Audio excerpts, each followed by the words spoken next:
And the consciousness in that creation is a part of the Maya, the delusion.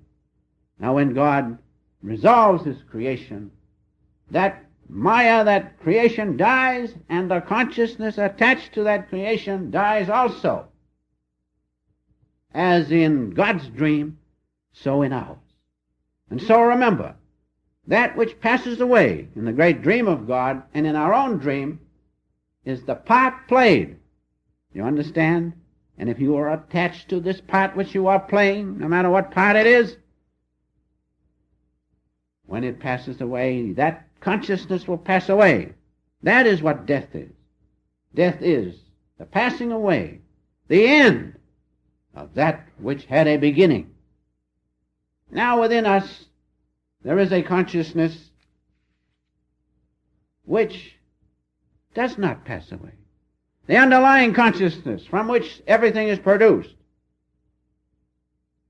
In us, it is the soul.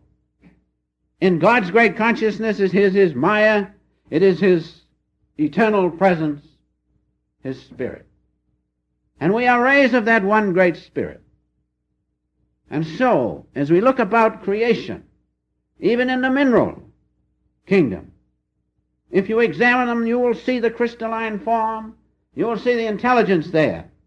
And in the stones, you'll see the shining light of spirit in those sparkling rays.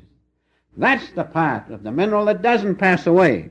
The external part, the various chemicals, they dissolve. They are taken back into that from whence they came. But that presence of God in the mineral kingdom, even though it seems to be covered up and obscure, that does not pass away. That's eternal. Stepping up just a little bit into the vegetable kingdom, and the trees and the flowers and the shrubs, we take the flowers. The flower dies, but the presence of God which produced the flower and gives off that aroma and the beauty, that is eternal. That does not die. The form dies because it had a beginning. It must have an ending. But underneath that flower is the unending presence of God. Take the trees the same way. Even in the trees they have a heart which pumps, like ours, pumps the sap up and down, produces the tree from the seed. Now that eternal part in the seed, which produces that huge tree with all its functions, that's the presence of God. That's the underlying consciousness that does not pass away. And so within us, there is that soul which was never born and will never end. Always was and always will be. But how far away it seems. It seems separated from us. We seem separated from something. And that something is the reality. Why? Because our consciousness as God within us is attached to this vehicle. We must break that attachment.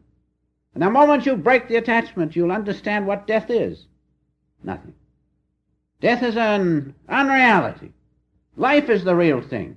We must understand it. Now we read in the Bhagavad Gita, just to explain this a little bit more for you, in the second discourse, 16th to the 22nd line, the unreal hath no being. This table, this altar, which seems so real, is not the reality. It is not the real thing.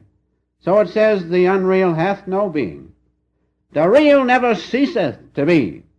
The truth about both hath been perceived by the seers of the essence of things. That essence we must know. If we do not know that, we'll be engulfed in death, which is simply change. Then it goes on. Know that essence. Know that indestructible part, by whom all this creation is pervaded. Nor can anyone work the destruction of the imperishable one, as God is and always will be. Those of us who merge in that and know that, who can touch us? Who can change us? Death is not in his consciousness. Death is in the duality of consciousness, the creation, the Maya, which he has produced. In the Bible we also have a reference which says the same thing practically. 1 Corinthians, 6th chapter, the 19th verse. What? Know ye not that your body is the temple of the Holy Ghost, which is in you, which ye have of God, and which ye are not your own? This body is not yours. It is a product of God's great Holy Ghost through his drama of life, through the creation. The Holy Ghost is the reality, and that's within each and every one of us. That never dies. It always was and always will be. And from that Holy Ghost comes all things. Everything comes from that.